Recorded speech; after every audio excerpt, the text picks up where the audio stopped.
Quero dar as boas-vindas a todos que nos visitam. Muito bom ter vocês aqui com a gente. E eu quero também reconhecer aqui a visita de um casal muito querido, meus amigos de infância. Fomos criados ali na mesma rua, na mesma vila, Vila Império, no alto do morro, lá de Cidade Ademar. Tadeu, Soninha, né, esse casal tão querido. No terceiro ano do colegial, liderei um grupo de evangelização lá no colégio.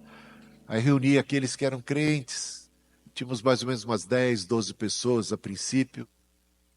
Começamos a evangelizar. Cristina era minha namorada, fazia parte desse grupo. O Nilson, também, que hoje é pastor. O Nenê. E nós nos reuníamos todos os dias, no momento do intervalo das aulas, para cantar, dar testemunho, proclamar a palavra. Todos os dias.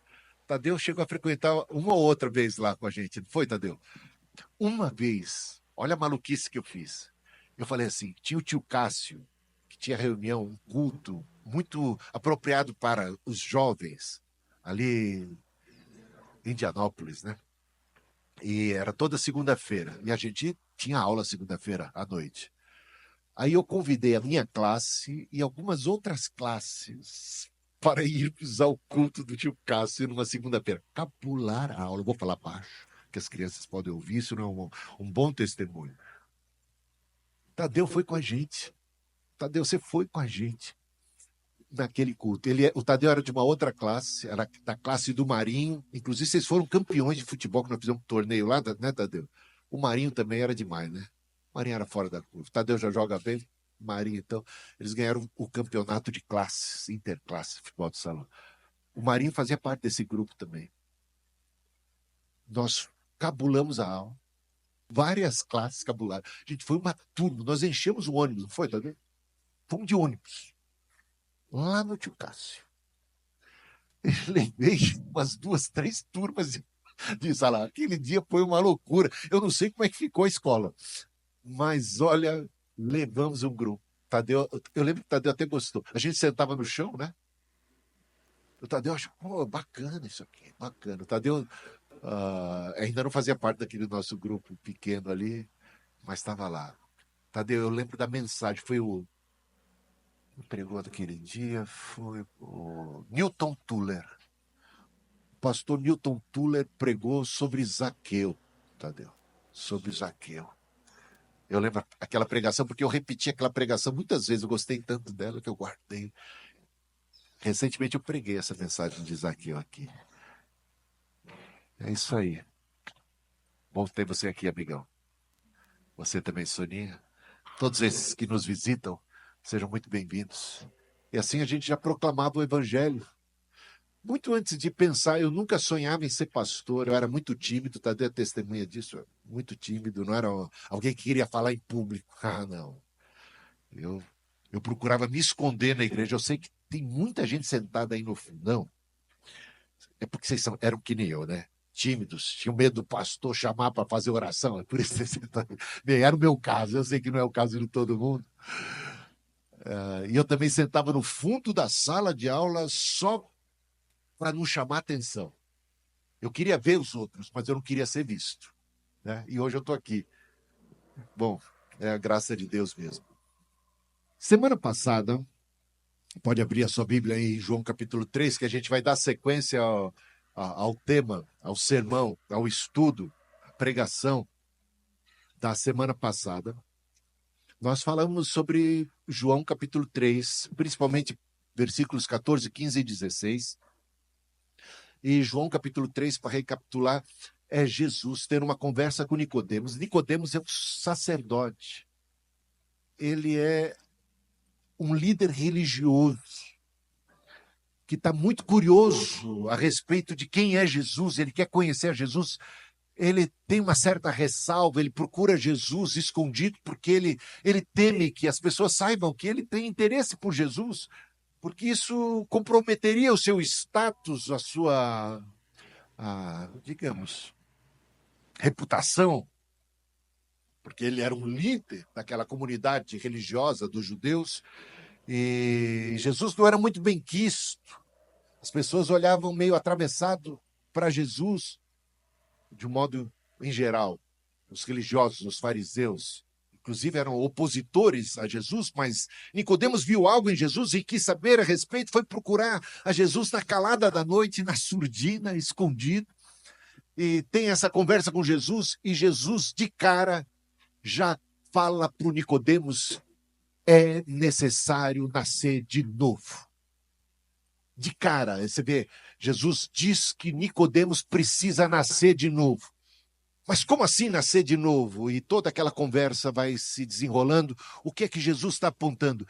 Que Nicodemos, mesmo sendo um sacerdote, um líder religioso, alguém que tinha até um certo orgulho, ou se gabava de seus atos, das suas obras religiosas, da sua religiosidade, e que se sentia muitas vezes superior às outras pessoas e muito apto e achava que estava realmente agradando a Deus e conquistando méritos para entrar nos céus através das suas boas obras, recebe de Jesus esta comunicação: olha, não é por aí. Você precisa mesmo é nascer de novo. A coisa está feia para o seu lado. Você está mal. De fato, Jesus não usa essa expressão, mas é como se ele dissesse: você está perdido. Desse jeito, nessa toada, você não vai bem. Você, de fato, não está no caminho certo para agradar a Deus e para encontrar a salvação. Esse não é o caminho. O caminho não é o da autossuficiência, o caminho não é o das obras, o das realizações pessoais, não é da justiça própria. Você precisa morrer para tudo isso. Você, de fato, está morto espiritualmente. Você precisa renascer, você precisa nascer de novo. E aí, toda aquela discussão. E Jesus vai apontar no versículo 14, como nós colocamos, para ele, um líder religioso judeu, que conhecia muito bem o Antigo Testamento, as Escrituras do Antigo Testamento, ele aponta uma história que encontramos em Números capítulo 21, que é o povo de Israel pecando gravemente contra Deus, se rebelando contra o Senhor, e Deus agindo através da maldição, de um juízo sobre o povo. Serpentes brotaram ali do deserto e começaram a picar o povo de tal modo que eles começaram a morrer por conta do veneno das serpentes. E um desespero. E as pessoas feridas, com uma ferida mortal, angustiadas, se arrependeram, procuraram a Moisés, clamaram por misericórdia, e Deus, misericordioso, providenciou uma salvação para aquele povo que estava perdido por causa do pecado, ferido de morte por causa da serpente, do veneno da serpente. E aquele episódio histórico, tão conhecido de Nicodemos, Jesus traz agora para aquela conversa e diz: assim como Moisés levantou uma serpente de bronze e a ergueu numa estaca para que todo o povo pudesse olhar para ela e, em olhando para ela, fosse curado da ferida mortal, assim também é necessário que o Filho do Homem seja levantado. Porque Deus amou o mundo de tal maneira, aí entramos em João 3,16, que deu o seu Filho unigênito para que todo aquele que nele crê não pereça, mas tenha vida eterna. Todo aquele, quem quer que seja, pode agora encontrar salvação. E ele coloca então Jesus, toda a humanidade, numa condição semelhante àquela daquelas pessoas que estavam perecendo no deserto por conta da maldição do pecado, feridas pela serpente, mordidas e agora prestes a sucumbirem, a morrerem. Estas pessoas podem agora encontrar salvação olhando para Cristo, que foi também levantado na cruz. Então Deus providenciou aquele episódio do Antigo Testamento como um protótipo do que viria a ser o caminho da salvação. E o caminho da salvação não é através das boas obras, porque pelas obras ninguém será justificado, porque ninguém é capaz de praticá-las plena, devidamente, satisfatoriamente para agradar a Deus. Há muitas coisas complicadas em relação a isso, muito orgulho, porque eu poderia dizer assim: eu sou tal que consegue realizar tais e tais obras e agora tenho uma folha de serviços prestados a Deus, o que me torna apto para o céu. Eu conquistei o céu, eu conquistei a Deus, eu impressionei ao Senhor. Eu sou o camarada. Pobre daqueles que não chegam aos meus pés, que não são capazes de tamanha proeza. Então eu passo, se o caminho da salvação é o caminho das obras, eu passo a ser uma pessoa orgulhosa, como o eram todos aqueles que acreditavam que era possível ser salvo através das boas obras. É o caso de Nicodemos, é o caso dos fariseus. Por isso Jesus trava esse embate, essa conversa, e de maneira muito sutil, ele vai levando Nicodemos ao reconhecimento de que o caminho da salvação pela lei, pelas boas obras, não é o caminho correto. Precisa nascer de novo. E nascer de novo passa pelo reconhecimento da sua miserabilidade, da sua condição de perdido. O mundo todo jaz no maligno. O mundo todo, todos os seres humanos estão numa condição de perdição e carecem de salvação. Destituídos estão do paraíso, da comunhão com Deus. O pecado causou uma ruptura e toda a humanidade se encontra na condição do filho pródigo, perdido. Todos se desviaram, como ovelhas se desgarraram do aprisco, e agora Deus veio buscar e salvar o perdido e veio através de Jesus. Então, a salvação passa pelo reconhecimento que teve aquele povo no deserto, quando ferido de morte pela serpente, clamou por misericórdia, pelo socorro de Deus, e Deus providenciou o socorro que apontava para a cruz de Cristo. Olha para lá, olha para a cruz de Cristo, e você encontra a cura e a salvação. Salvação única e tão somente por meio da fé. Por meio da fé em Cristo Jesus. Esse é o resumo praticamente da mensagem da semana passada, e aí convido você a abrir a sua Bíblia, colocar-se em pé. Vamos ler agora, vamos ler para ficar um pouco mais completo, do 16 ao 21. João 3, do 16 ao 21.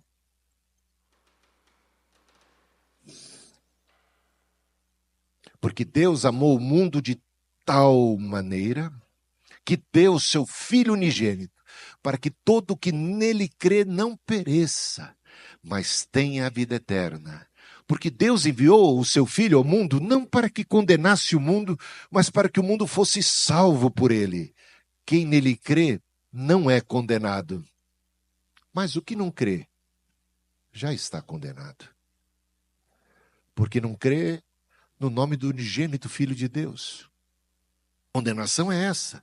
A luz veio ao mundo, mas os homens amaram mais as trevas do que a luz, porque as suas obras eram más. Pois todo aquele que pratica o mal detesta a luz e não se aproxima da luz, para que as suas obras não sejam reprovadas. Quem pratica a verdade se aproxima da luz, para que as suas obras sejam manifestas, porque são feitas em Deus. Podem assentar. Vendo Deus que o mundo estava perdido, vendo Deus aquele povo perecendo, ferido de morte no deserto, ele, por amor, porque amou de tal maneira, ele deu o seu Filho, para que o seu Filho, Jesus Cristo, seu único Filho, pudesse assumir a bronca, assumir a condenação, pudesse ser crucificado.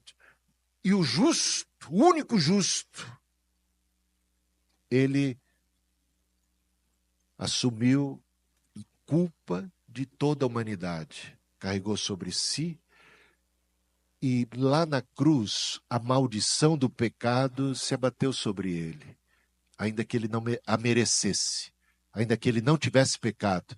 Ele se fez como pecador para que sua justiça, seu sacrifício pudesse beneficiar todos. Lembre-se de Barrabás. Havia uma cruz preparada para Barrabás naquele dia. Ele era culpado, ele era um criminoso, condenado à morte. Mas de repente apareceu Jesus, não foi? Ainda que ele continuasse culpado e condenado. O que aconteceu? Quem é que foi parar naquela cruz? Jesus, no lugar dele, ainda que ele não merecesse. O que aconteceu com Barrabás? Foi liberto, não morreu, não foi condenado. Culpa recaiu sobre Jesus. É muito importante entender isso. Deus fez isso por amor, e por amor, então, ele deu o seu Filho unigênito, ofereceu a Jesus Cristo. Agora, veja só o versículo 17. Porque Deus enviou o seu Filho ao mundo, não para que condenasse o mundo. Quando Deus pediu que Moisés levantasse aquela serpente de bronze, ali, diante daquela calamidade, daquela mortandade, daquela multidão ferida de morte, ele o fez não para condenar aquela multidão, não para condenar os pecadores, mas para salvar. Foi o remédio que Deus providenciou. Aquilo foi levantado para a cura. Quem olhasse com fé e cresce na provisão, no remédio que Deus apresentou, receberia a cura, a salvação. Não ia perecer. Deus deu seu Filho ao mundo pelo amor tremendo que teve pela humanidade, para que todo aquele que nele cresce não venha perecer, mas tenha a vida eterna. Então ele envia o Filho ao mundo não para condenar o mundo, mas para salvar o mundo. Mas o que acontece com aqueles que não olham? Com aqueles que não creem? Permanecem na sua condição de perdidos. Desprezam o meio salvador de Deus. Desprezam o amor de Deus, que é o mais sério. Desprezam a salvação de Deus. Pode ser que não olhem porque confiam que vão ser salvos de alguma outra maneira. Ou porque não creem, ou porque confiam em si mesmos, nos seus próprios recursos, na sua capacidade de resolver essa situação. E ignoram o amor e a providência divina e encontram qualquer outro caminho, que de fato não é caminho, é engano. Deus enviou o seu Filho ao mundo não para condenar o mundo, mas para salvar o mundo. Mas todo aquele que crê vai ser salvo, mas o que não crê, não é que o que não crê será condenado. Não, o que não crê já está condenado. A questão é reconhecer que o pecado feriu a humanidade ali quando Adão e Eva pecaram através da ação da serpente. Eles foram feridos de morte. O dia em que você pecar, desobedecer, esse dia você morrerá. A condição do ser humano, nascido de Adão e Eva, dessa humanidade, é uma condição de uma humanidade caída, escrava do pecado, ferida de morte, que está debaixo da condenação. Então, a vinda de Jesus é para salvar, não é para condenar. Quem crê recebe a salvação, apossa-se daquilo que é o remédio. Toma, experimenta gratuitamente aquilo que Deus ofertou ali na cruz. olha para a cruz e receba o perdão dos seus pecados, receba a salvação. Livre-se da maldição num olhar de fé para aquela que é a providência divina. Mas quando você se recusa a isso, não é que você será condenado, você já está condenado. Não é o que Jesus falou aqui? Quem não crê já está condenado, permanece na condição de maldito, de condenado, de alguém que caminha irremediavelmente para a perdição. E Deus não quer que ninguém pereça, portanto, Ele quer que as pessoas tenham a vida eterna. Ele deu a Jesus, e Jesus é a resposta, o remédio. Quem crê escapa da condenação. Para que ninguém pereça, quem crê não há de perecer, recebe a vida eterna. Mas quem não crê já está condenado porque não crê no unigênito Filho de Deus, não crê na providência divina, rejeita o amor de Deus. E esta é a condenação, entra aqui no versículo 19. A condenação é esta. A luz veio ao mundo, mas os homens amaram mais as trevas do que a luz. Jesus é a luz que vindo ao mundo ilumina todo homem. A graça de Deus se manifestou salvadora a todas as pessoas indistintamente. Agora, tem gente que diante da luz, da graça salvadora, se ressente, se assusta, se esconde da luz, se afasta da luz. Em vez de vir para a luz, vai se ocultar ainda mais profundamente em suas próprias cavernas tenebrosas e escuras. E por quê? Porque amam mais as trevas do que a luz. Por que a luz é tão assustadora, meus irmãos? Por que será, hein?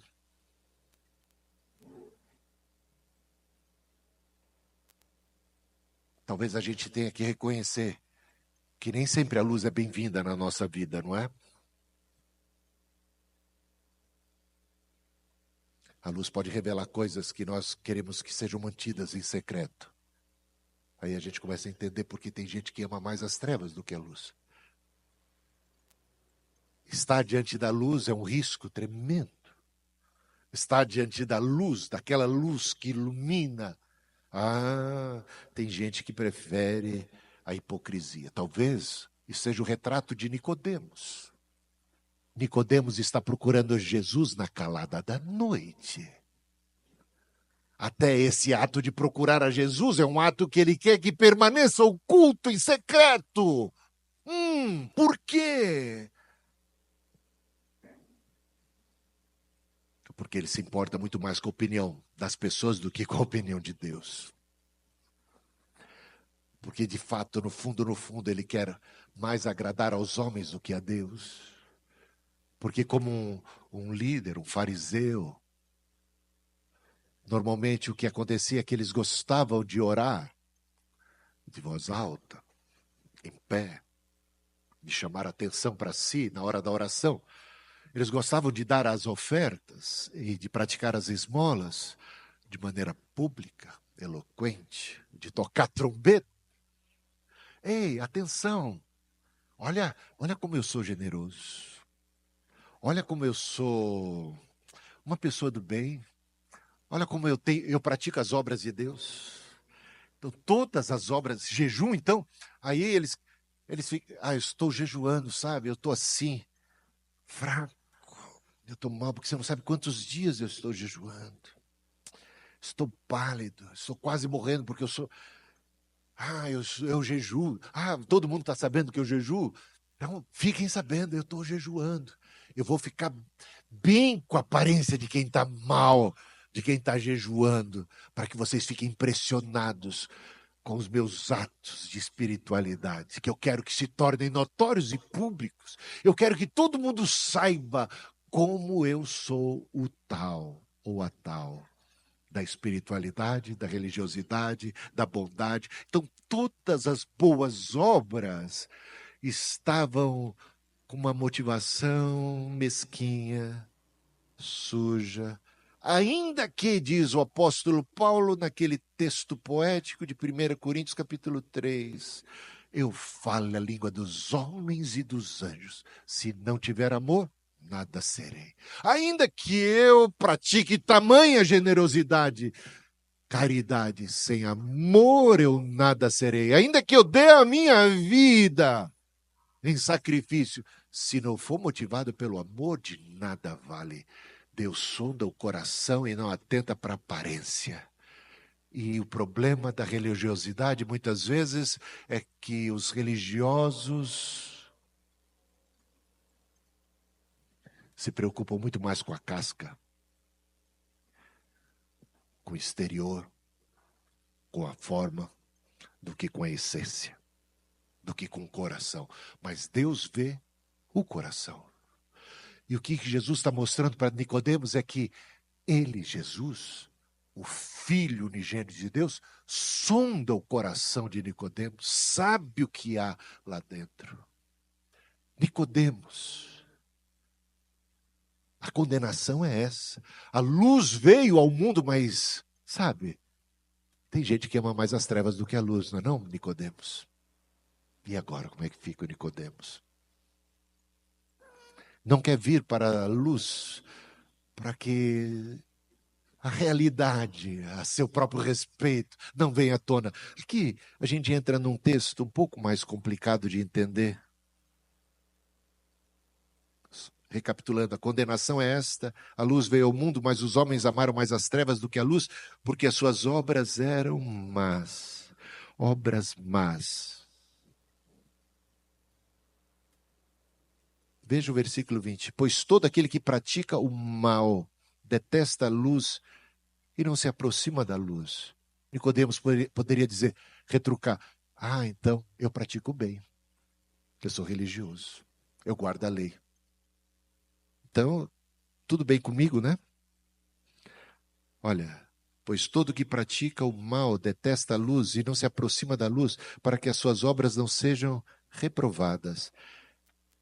Versículo 21. Quem pratica a verdade, essa expressão, pratica a verdade, é a primeira vez que aparece na Bíblia. E ela é chave para o entendimento de tudo aqui. Quem pratica a verdade se aproxima da luz para que as suas obras sejam manifestas, porque são feitas em Deus. Se a gente entender que Jesus está falando que existe na humanidade, a humanidade está dividida entre duas porções. Uma que pratica o bem e outra que pratica o mal. Nós entenderíamos que quando a luz se manifesta, essa luz é Jesus. Os que praticam o bem automaticamente irão para a luz, porque eles já são da luz, não é? Porque eles já são da luz. Será que é isso que Jesus está ensinando? Trata-se de gente já salva, gente que já pratica o bem, gente que merece a luz, que tem tudo a ver com a luz. É disso, Jesus está dividindo a humanidade entre os que praticam bem e os que praticam mal. Isso entraria em choque com aquilo que ele disse, porque Deus amou o mundo de tal maneira, e esse mundo, como nós apontamos bem, ali no capítulo 1, versículo 17, o mundo foi criado por ele, mas o mundo não o conheceu. O mundo que estava em trevas viu uma grande luz. Temos que entender então melhor. E a gente sabe que tanto Jesus como os apóstolos de Cristo, eles de maneira alguma ensinaram que era possível ser salvo através das boas obras, através da bondade humana. Jesus não está dividindo aqui o mundo entre os que já são de Deus, os que já são bons o suficiente e os que são maus e perdidos. Não. Para que todo aquele que nele crê não pereça, ou seja, o ato de perecer, o perecer é uma maldição que está sobre todo mundo, porque todos pecaram e destituídos estão da glória de Deus, como diz o apóstolo Paulo.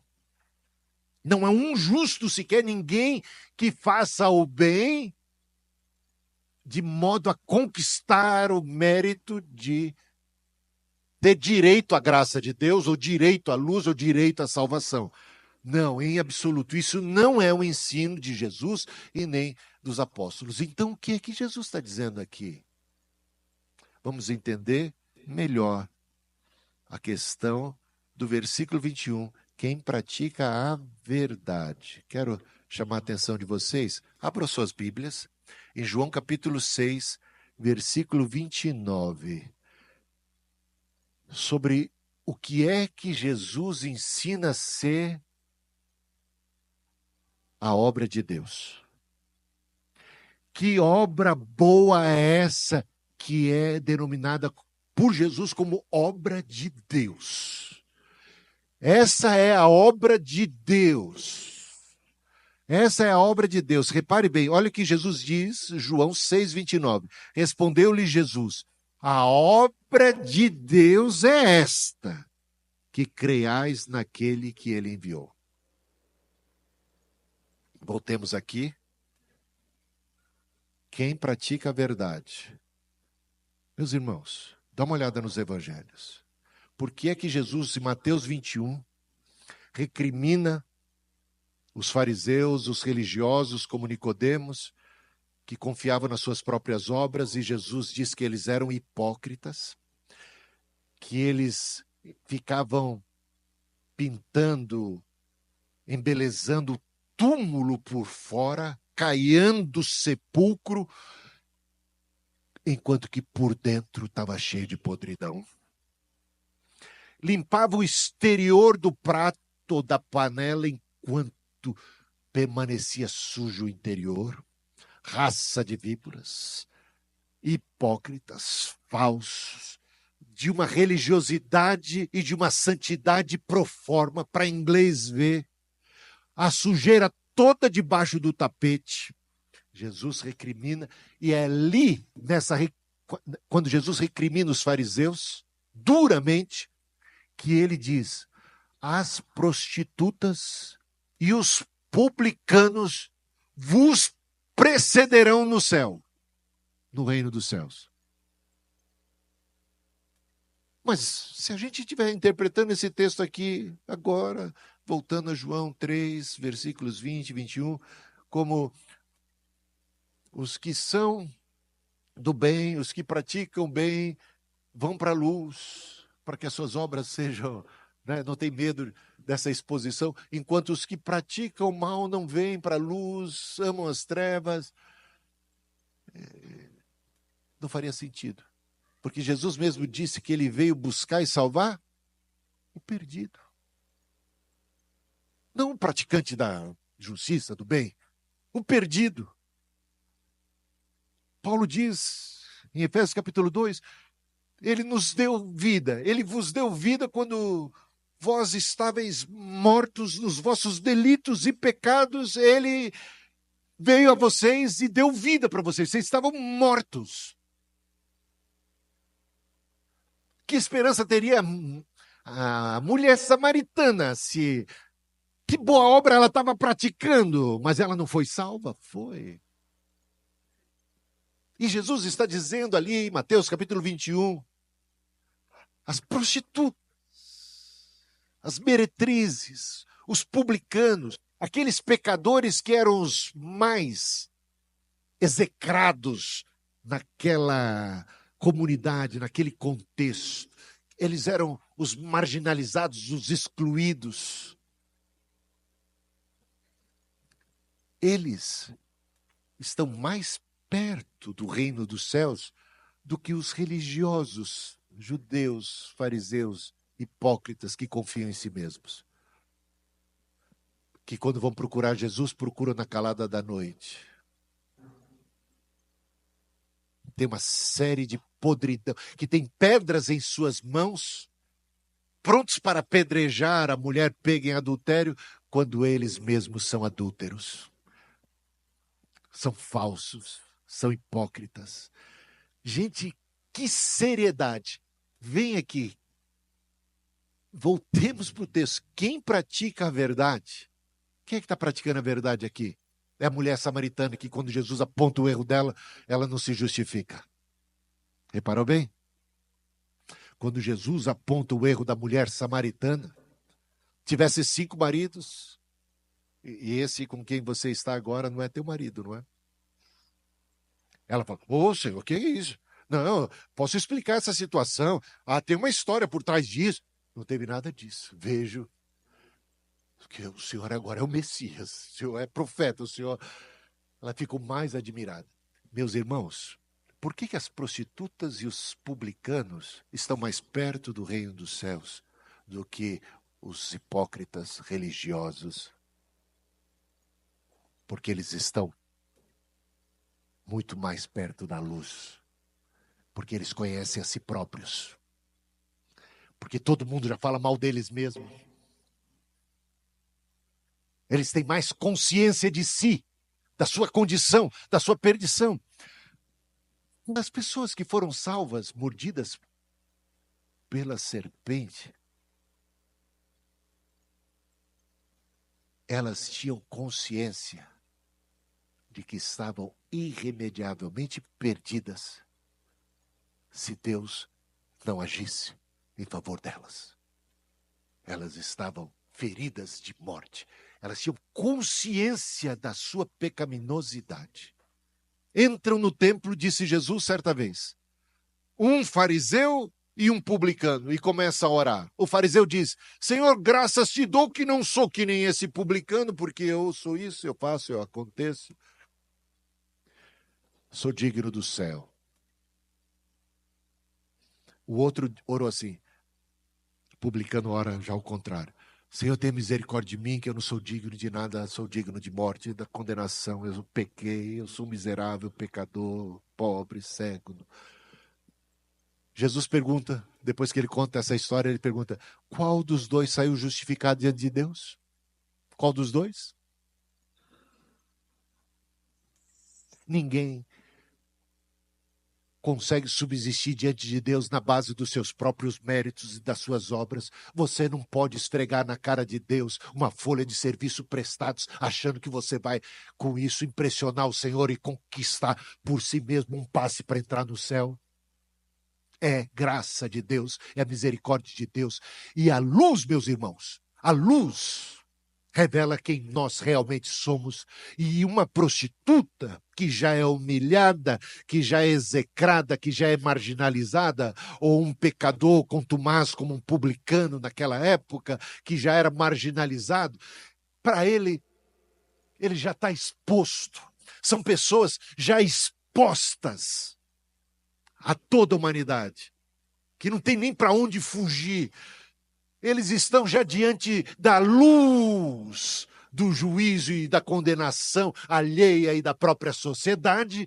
Eles, em vista desta própria consciência da sua miserabilidade, da sua pecaminosidade, estão muito mais aptas a clamarem por misericórdia, a fazerem como um cego de Jericó, que sabia que era cego, sabia que era miserável, sabia que era excluído e que vivia de esmola. Quando vê Jesus passando, ele já está na luz, num certo sentido, meus irmãos. Ele já está praticando a boa obra que Deus espera que eu e você e toda a humanidade pratique. Que essa boa obra passa por uma consciência de si mesmo, da sua miserabilidade, da sua pecaminosidade, da sua indignidade. E clame, Jesus, filho de Davi, tenha misericórdia de mim. A boa obra é esta, que eu lhe para a cruz de Cristo e que você se arrependa dos seus pecados e você reconheça que você não merece e você clame, tenha compaixão de mim, ó Senhor, bendito e misericordioso. É isso, meus irmãos. Esse aqui é o resumo da ópera, é o resumo do Evangelho. Pratica a verdade. Praticar a verdade é vir para a luz. E diante de Deus você não pode esconder quem você é. O que você pensa, quais são suas motivações. E aí você fica pianinho diante de Deus e você faz como jovem, não, como filho pródigo.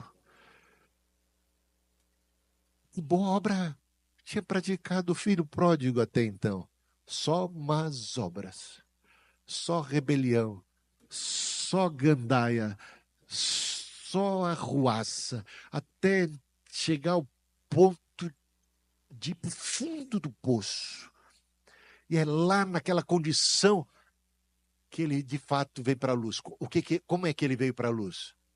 Reconheceu. Olha quem eu sou. Olha o que eu fiz. Ele está olhando para si e está enxergando tudo. Desprezei meu pai, vivi uma vida devassa e cheguei a esse ponto de perdição. Eu estou perdido. Eu não posso chegar lá para o meu pai e falar: pai, sou seu filho. Exijo aqui, reivindico aqui os meus direitos como filho. Não. Eu pequei e não sou digno de ser chamado seu filho. Mas se o senhor tiver compaixão de mim, tiver ido a algum lugar aí como escravo que seja, tá bom para mim. Porque ainda assim é melhor do que a situação miserável de perdição em que eu me encontro. Ele veio para a luz. Ele praticou a boa obra que Deus espera que todo homem pratique. João 6. Mais uma vez, João 6, João 6, 29. Respondeu-lhe Jesus: a obra de Deus é essa, que creais naquele que enviou. E essa é a boa obra porque eu estou na luz, estou arrependido, estou reconhecendo que não tem escape, não tem saída, não tem outro caminho, que Jesus é o caminho, é o enviado de Deus, é a resposta do amor de Deus por mim, e eu me aposto. Eu pratico essa boa obra, que de fato é baseada totalmente na obra grandiosa dele, e é a obra de um miserável, pobre, cego e nu, que clama por misericórdia e que olha para o Salvador e que se apega e se agarra a ele. Amém? Coloquemos em pé.